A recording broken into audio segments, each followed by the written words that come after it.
Aujourd'hui, je vais te parler du lâcher-prise.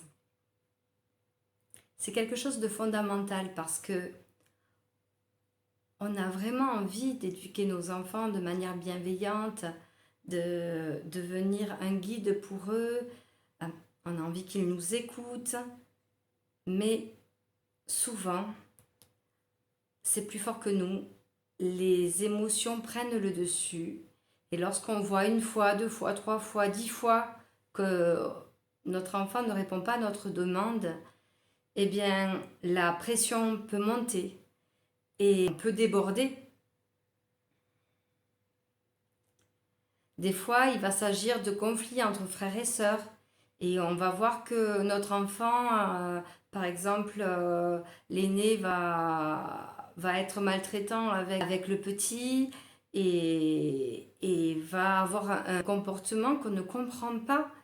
Et cette incompréhension-là va entraîner une surréaction de notre part et ça va peut-être amener un bris dans la relation.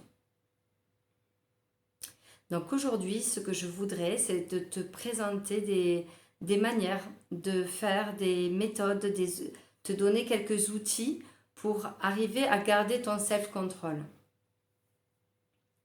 Alors tout d'abord, lorsqu'il y a une réaction que tu ne comprends pas et que tu sens cet afflux d'énergie qui monte, ça peut être dans ton estomac, ça peut monter directement à la gorge et des fois tu peux crier ou même avoir des gestes et bon tu peux te retenir parce qu'on évite de taper nos enfants, hein, et c'est même interdit par la loi maintenant depuis un bon moment.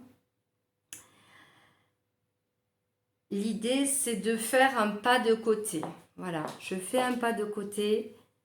Si j'ai besoin, je m'isole dans une pièce. Bien sûr, si tout le monde est en sécurité.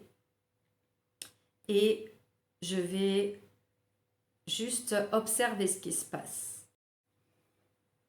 Donc, quand tu es dans cette observation de ce qui se passe en toi, ça va être de juste te connecter à ton corps, de connecter aux sensations que tu éprouves, que tu ressens.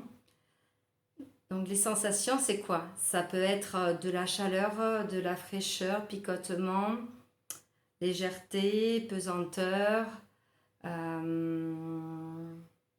Voilà, c'est quelque chose que tu ressens.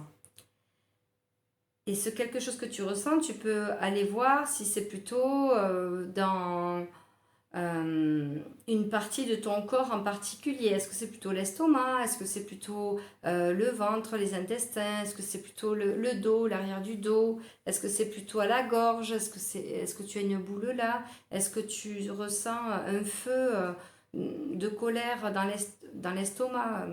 Ou est-ce que tu as une pointe dans le cœur? Est-ce que c'est de la tristesse?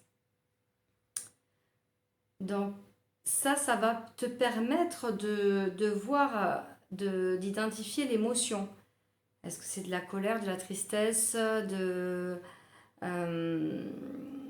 du dégoût? Est-ce que... Voilà, ça ce sont les émotions primaires. Bon, ça peut être de la joie, mais là on parle plutôt d'émotions désagréables. Et ensuite, ce que je t'invite à faire, ça va être de respirer pour revenir dans une zone confortable.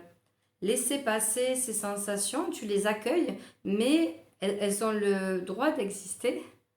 Mais juste en respirant.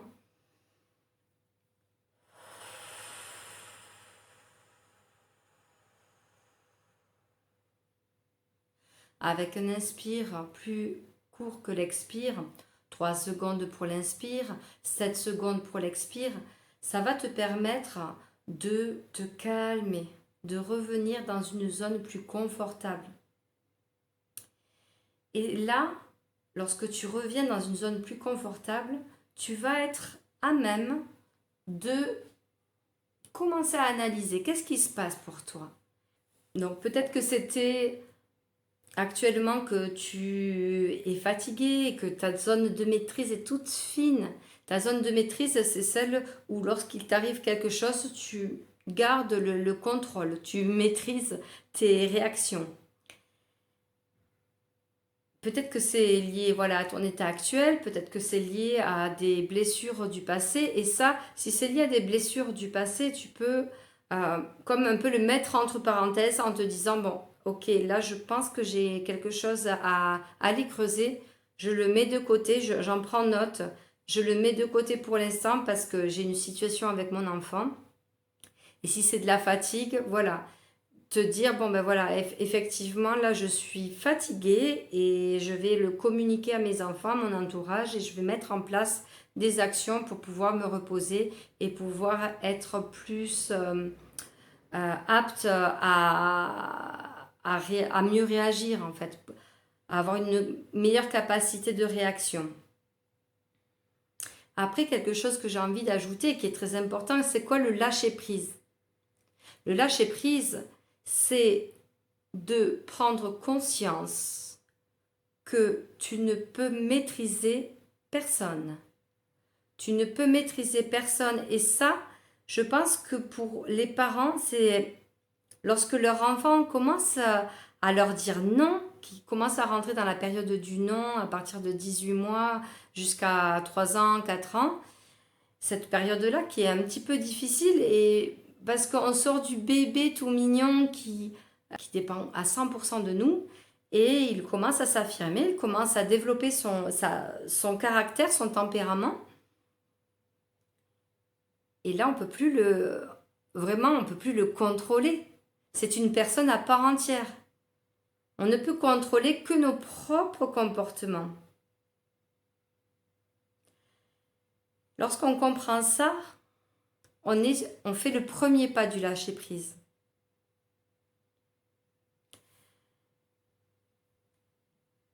Lâcher-prise, ça va être d'accepter. Il y a une part d'acceptation de ce qui se joue et d'accepter qu'on n'a pas le contrôle, la même mise dessus. Et lorsqu'on n'a pas ce contrôle-là, mais seulement le contrôle de nos pensées, nos émotions et nos comportements personnels, qu'est-ce qu'on peut mettre en place pour guider notre enfant?